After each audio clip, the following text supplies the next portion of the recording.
I am in a talky mood, so I'm going to talk about the House of Night series some more. It is the same day as when I recorded my video about prophetesses in the House of Night. I have since had a shower and food and written in my own book. But I want to talk more about things because I have more notes, so why not? Right now, I'm going to talk about elemental affinities. This is one of the main abilities in the book series. I've touched on it a little bit here and there in different videos, but basically the way that like religion and the magic system in this series works is a really important part is something called circle casting, where 5 people stand in a circle. 4 of them are in the cardinal direction, so north, east, south, west, and then 1 in the center, and each represents a different element. I can't remember which direction is for which element, but fire, water, earth, air, and spirit. And elemental circles are used for all kinds of things. It's part of Nyx's worship. Nyx is the goddess in the series, and it's really important to the main character and her friends because the main character, Zoe Redbird, has an affinity for all 5 elements, and then each of her friends has an affinity for the other elements, so water, earth, fire, air. There isn't a separate person with a spirit affinity. Zoe's the only one with an established spirit affinity. That's pretty important to the world building of the series as well as like the plot. Lots of things are resolved by casting a circle. Let's talk about that a bit. Editing Rachel here. I go on way too long in this part in the original clip. I literally wrote down lists and read out the lists. And while those lists were helpful for my note-taking and organizing my thoughts, they do not make for an interesting video. So to sum up, all of the elements can be used to ground and strengthen oneself. They can be used to shield their mind from like intuitive and psychic abilities like Neferet's mind reading. They can, in the case of the physical elements, manifest in physical ways. So fire can be used to like make fire and heat things up. Water can be used to make water or move water or cleanse things. Air can be used to like make wind blow, and earth can like manipulate plants and rocks and stuff like that.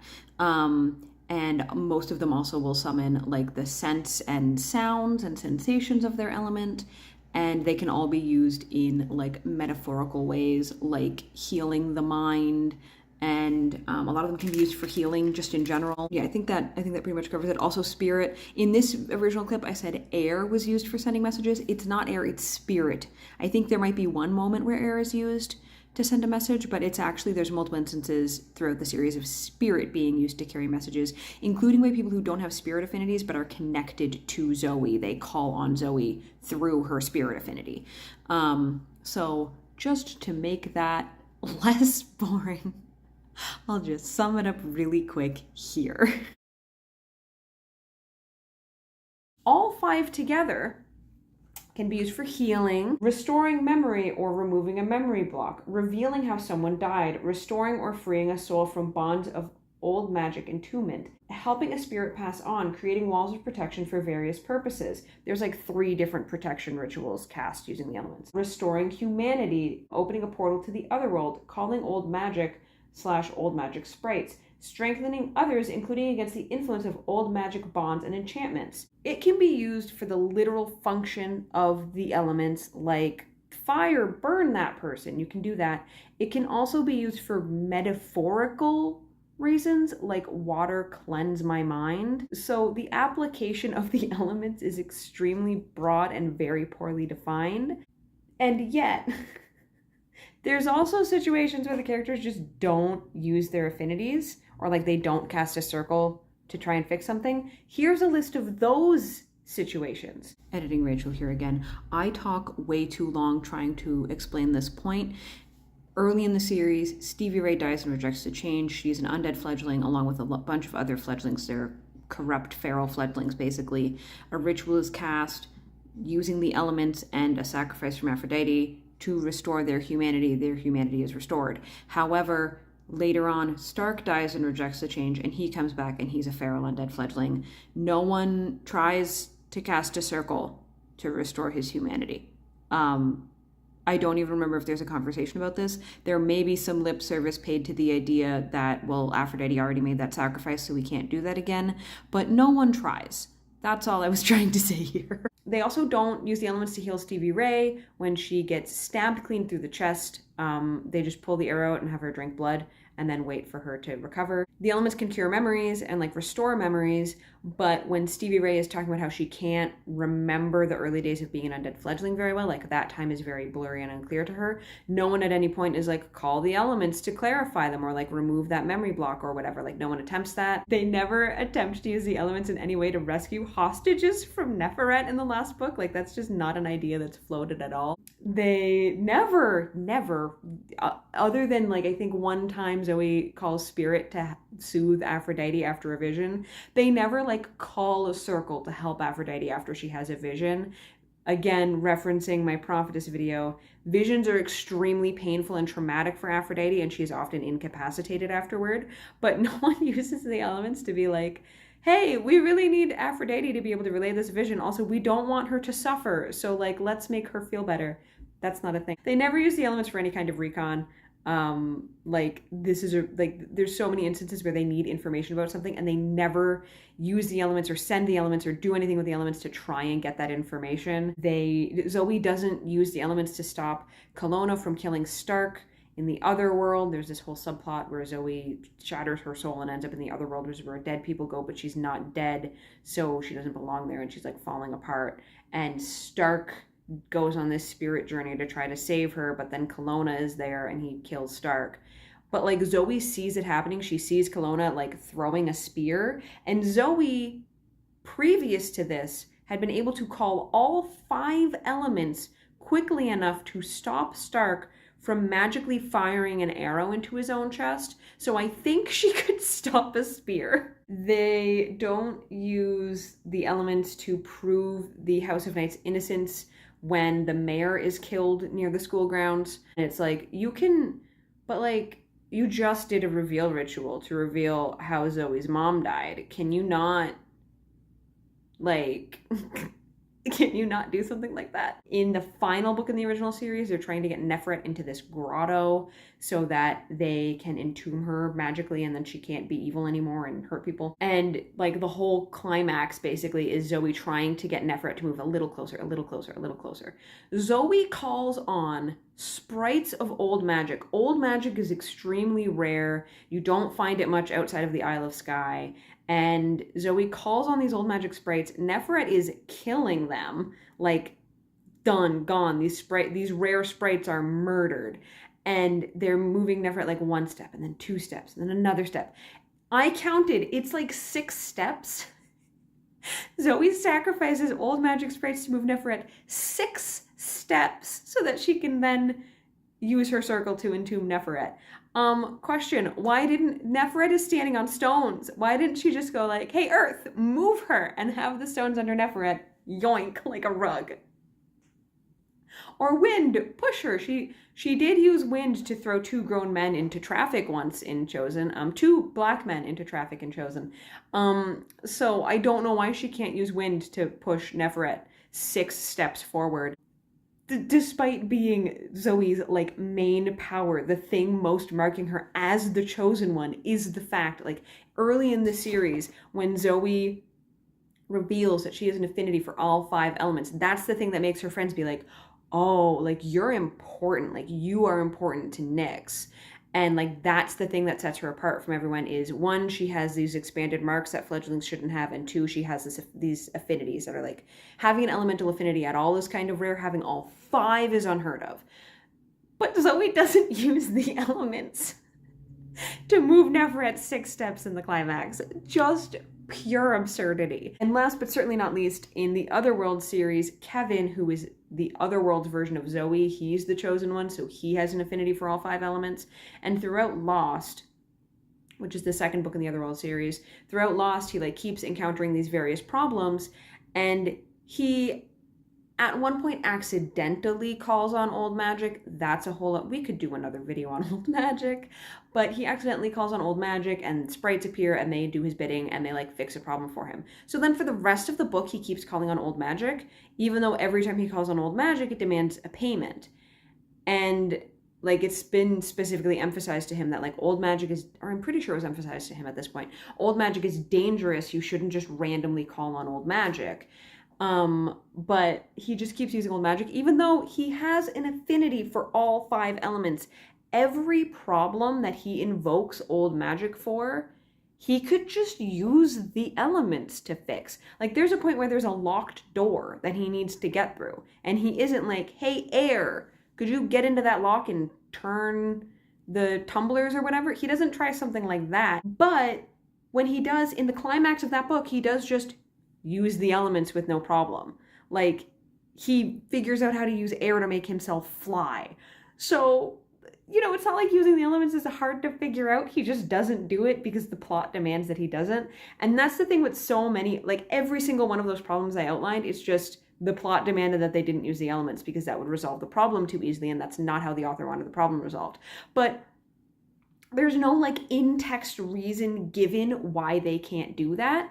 And the thing that would have made that work better is if, here's where we're going to talk about a do-over. The thing where that would have worked better is if there was an established like risk or cost to using the elements. So like sometimes when they cast a powerful circle, Zoe gets like dizzy or passes out or something. But like that's really inconsistent, and also that's a really solvable problem because then she just drinks blood and she's fine. So like there's very rare circumstances where there's an actual cost, and it's usually attached to the specifics of the spell they're doing, not summoning the elements themselves.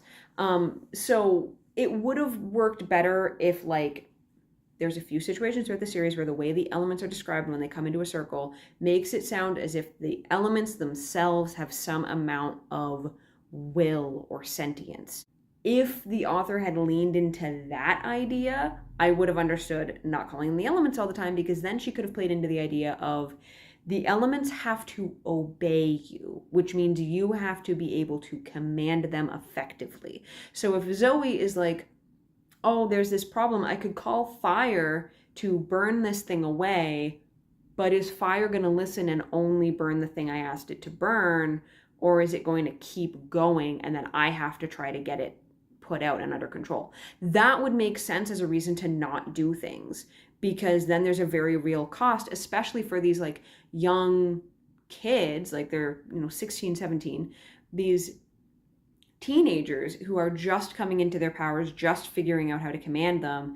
And especially if like they do have a foolhardy moment where they're like, no, I can use my elements to do this. And then it works, but works too well, or like kind of goes out of control, or the element doesn't quite listen and does its own thing. Like that would make it make more sense, because then it's not just about can the element do this, it's can they control the element in doing this.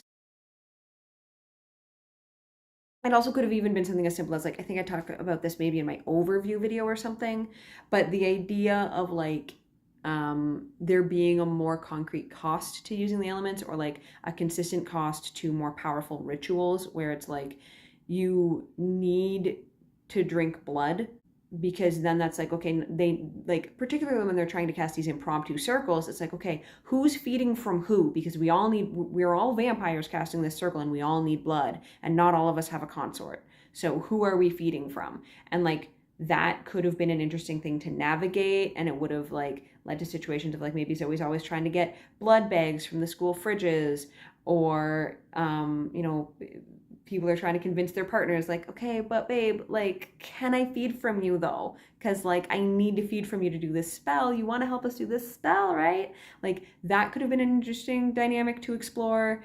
And I don't know, I just think there could have been more done with it that would justify like keeping the same power scope for the elements, but having there be an actual reason to not use them. The only other, I covered pretty much everything in my notes. The only other thing I was going to say is it would also help if the elements individually are significantly downgraded in their power when they're outside of a circle. Sometimes the series plays lip service to the idea that the elements are weaker outside of a circle, but then like Zoe will do stuff like, or well, no, even Stevie Ray will do stuff like dig an entire tunnel system by herself.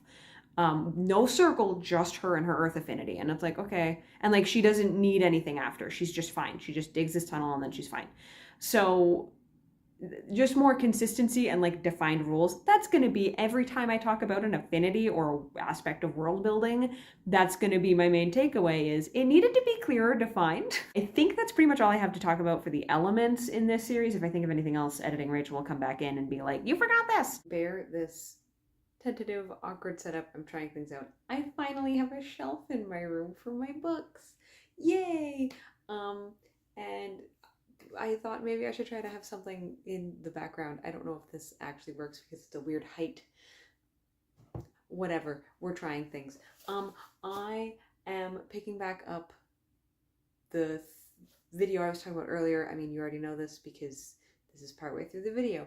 I'm talking about elemental affinities again. I was thinking about how I mostly just like listed things the elements could do and then listed things the elements didn't do. And I didn't really like discuss or explore things very much. So I wanted to like do a bit more like discussion maybe. I still have notes. So one of the things I want to talk about more generally is that the series just like doesn't do a good job exploring its elemental magic. Like, bearing in mind that this is a world where elemental magic is part of the religion, part of Nyxist worship is calling the elements into a circle. And we really don't have much exploration about like what the elements mean spiritually, religiously, culturally, and particularly what it means to have one of these elements as an affinity in light of the fact that these elements are important culturally and religiously. Like, it's just not a thing that's explored. It's just like, oh, these characters have these abilities. That's really powerful and cool, and also means that Zoe has like a circle with all the elements present, not just symbolically, but like literally as affinities. And so like that's a thing that could have been expanded on like at all. I don't know why, other than because the author used Wiccanism as an inspiration for the magic system. I don't know why the elements are called into a Nyxist circle. I don't know why elements are part of the magic system. Like, I'm not articulating this well, but like there's no backstory or lore or beliefs attached to it, and part of that could be hand waved away as like, well, the magic literally exists, so like what is there to believe about it other than it exists? But like, that's true of a lot of things in the real world. Like, people have all kinds of beliefs and superstitions and like emotions toward real world things, even if they do technically understand what they are or where they come from, or like it's a for sure tangible real thing in their life, not a nebulous spiritual thing. Regardless, it's just not examined in any capacity in the series. There's also very little done to creatively explore the elements and their uses, like even accounting for the fact that the elements are used metaphorically.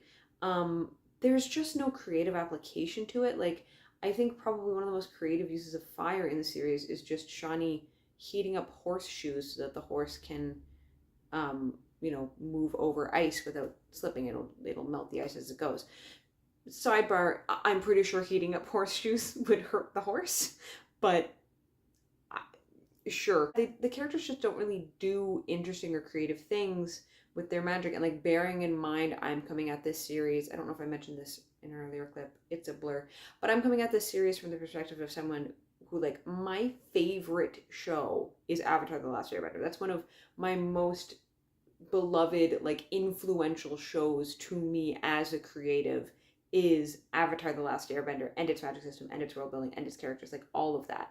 So, and like, there's so many interesting, creative, explorative uses of magic and like the elements in that series. And so to see like so little done with it in this one is like, come on, guys. Like, it's all right there. There's also little things like, kind of branching off from that, the elements are never really used just for like casual and mundane purposes. When I think about a world in which teenagers have access to magic, I would expect teenagers to use their magic in kind of silly little ways. Like, and I'm not even talking about like dangerous or show-offy or anything like that. I mean, like, Shawnee has a fire affinity. Why Are we never shown that Shawnee always has a perfect temperature cup of coffee, for example, because she can just keep it warm to the exact temperature she wants in her hand? Like that would be like just a fun little thing that she could do, and it could be a couple sentences about it, and it's like, oh, okay. Leaning in on the Avatar: The Last Airbender comparison again, we could also have a water affinity, you know, like Shaylin and Aaron have, being used to like, oh, it's raining, hold off the rain because you can just bend the water away from you. It's not called bending in this series, but you get what I mean.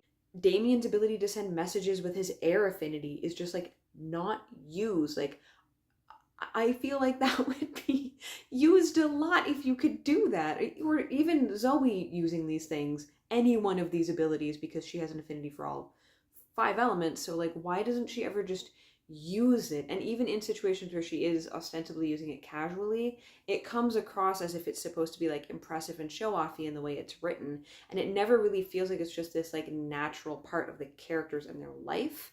Like a lot of times it kind of feels like the authors forgot that the characters can do these things until like she needs them to do these things. We also don't really see Zoe's friends independently using their elements, particularly not for their own purposes. Like almost every time we see them use their elements, it's in like a really dire situation where they need to use their elements, or it's part of Zoe's circle, or like directed by Zoe or someone else as like, I need you to do this thing with your element. We don't really ever see them just on their own whim for their own needs using their elements to serve them in their day-to-day life. Also, where are the elemental tag teams? There are 5 characters with elemental affinities in this book. 4 of them have just one affinity, and then there's Zoe with all 5. We almost never see the other 4 characters team up their elements together. Zoe will use elements in tandem, and they'll all use elements as part of a circle. There's like one instance where we see Shawnee and Aaron use fire and water together to make steam, and it's just part of this like silly little scene where Zoe is having a water fight with her friends using their affinities, specifically with Shawnee and Aaron. But it's a very like brief little scene, and that's kind of the only time we see people do that. I don't even know if we see water used to make ice in this series. I think we see it used in tandem with snow, like to move snow maybe, but it's like we just don't really get any exploration of what these elements could do, particularly not together, but also not even on their own really. And it's just like, again, it's a huge wasted opportunity. Reference once more, Avatar: The Last Airbender. Also the show Witch, if anyone ever watched that, also had some fun uses of elemental magic and some creative uses of elemental magic. And again, just another example of like, if you actually pause and think and get creative, you can do so much with this kind of magic. But this series just doesn't do that. Stuff like the characters tag teaming with elements could have been interesting, because like, one, that would create more opportunities for Zoe's friends to bond with each other, because like as much as we're told that they're friends and they have banter and dynamic and all this stuff, I mean, banter, it's mostly just them being assholes to each other. But as much as we're told that they're close friends and they have this whole history and rapport and everything together, we don't ever really see them like bonding with each other. Like I can't think of any scenes where we really see like Damien and Stevie Ray bonding, or like Shawnee and Damien bonding. There's like a couple little scenes, but it's mostly relating to when Shawnee has a falling out with Aaron and when Damien is grieving, and they like kind of have a little moment around that. But that's kind of it. Like we don't really see much of them just like just being friends, just bonding with each other.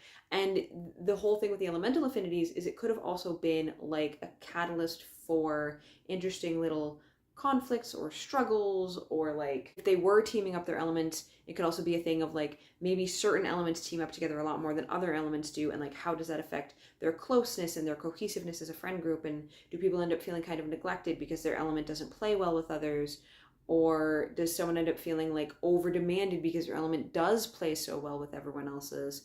And it just could have been like an interesting thing to explore. It also could have been used to enhance stuff like Shawnee and Aaron's falling out, where like, you know, fire and water are very like contentious elements. They shouldn't work well together because they're opposites, but these two are best friends, so their elements work really well together.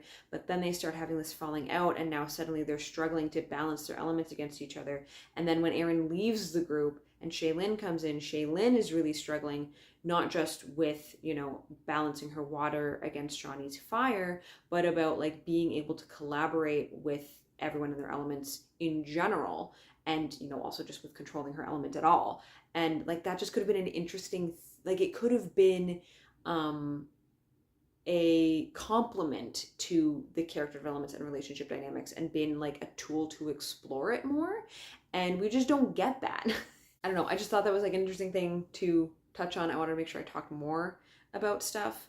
Do I have any specific do-over stuff to talk about? I guess I kind of covered the ideas of the do-overs when I was making comments about what isn't included. But yeah, I think the biggest thing I would have as a do-over in terms of like the elements being explored more would be stuff like characters casually using elements. I want to see Aaron or Shaylin walking somewhere in the winter and just like making the snow move whatever way, because I don't want to walk through that. I want to see, Damien fixing his hair with a gust of wind. I want to see Stevie Ray using, maybe I talked about this earlier, Stevie Ray using her element as like a go-to perfume because she can summon the sense of nature. So if she's like, I want to smell pretty right now, and just boom, the smell of flowers.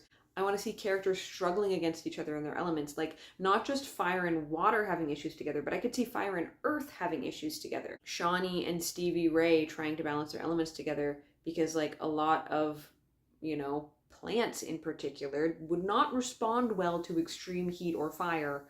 And that could be like an interesting thing for them to be trying to balance, especially because they do kind of butt heads sometimes. Shawnee is a lot more abrasive and aggressive about things, and Stevie Ray is kind of characterized as the like sweet, nice girl, and she always wants everyone to get along. And so that'd be an interesting thing to balance against. And even stuff like that with personalities, like where Stevie Ray, at least as far as we're told her personality is the very sweet girl who just wants everyone to get along. And so the idea of her having to like work with and kind of against someone who has a much more strong, like abrasive personality, who is less concerned about hurting people's feelings or overstepping. Like, it's not just that Shawnee has to ease up, it's also that Stevie Ray needs to push harder. And like that could be an interesting dynamic. It would be an avenue for character development, and it's just not used for that. I want to see Zoe bonding with each of her friends through their elements. I want to see moments where, Zoe needs something done with fire and she has to work with Shawnee and has to like, be able to balance her power against Shawnee's power and understand how much she can give and how much Shawnee can give, and how do we do this as a balanced duo. Thinking about the idea of Shaylin having to learn how to work with everyone when she first comes into the circle, there was a part early in the series where Aphrodite briefly had an elemental affinity because she was holding it for Stevie Ray, which is a weird concept, but the point is she had an elemental affinity for a little while. And just the idea of Aphrodite having to learn to actually like collaborate and communicate in order to use this affinity and to participate in this circle, even if it's only for one book, would have been really interesting. And it would have been like, it would have made the way the characters were butting heads more, like, not just more interesting, but actually have stakes behind it. Because it's like, no, you guys really do need to get along, because if you don't, we can't do the circle we need. Like, we can't cast the circle the way we need to. Or like, this particular elemental collaboration isn't going to work if you guys don't listen. Like, that could have been really interesting. And also just the idea of like, if the elements weren't so easy to control, watching Aphrodite, struggle with her element, or conversely, seeing Aphrodite contend with the way elemental affinities can like heal and soothe and reassure, where she's so used to having her affinity for visions, which is extremely traumatic and painful and jarring, and she really doesn't have control over it. It just happens to her. And then suddenly she has this affinity where she can just like, I want this tree to bloom in flowers, and she can just make that happen, and it can be so gentle and peaceful. And she can also be like, I am feeling a lot of distress right now, I will draw on the earth for calm. Like, that contrast would have been really interesting to explore, and it just isn't. Again, these affinities could have been used for so many interesting character moments and friendship moments and like catalysts or companions to conflicts, and just the more I talk about it, the more it upsets me and makes me want to incorporate some of these things into my own writing. But I think that is where I will leave this. I don't remember if I talked about emojis in the earlier clip. I probably did, but I'm going to talk about them now anyway in case I didn't. Thank you for watching if you made it this far. Comment down below any of the elements as an emoji. I'm particularly interested to see if you can figure out what a spirit emoji would be. I guess maybe a ghost, although that's not how spirit is represented in this series. Whatever. Sidebar, I might have to do, like, maybe this would be like a paid patrons exclusive thing, but like I kind of want to go back through the series and try to figure out what is spirit, because I'm still unclear. So just again, thank you for watching the video. Like, comment, follow me on Patreon, subscribe to my Patreon. Any of those things would be appreciated. And I will see you in the next video. Okay, bye!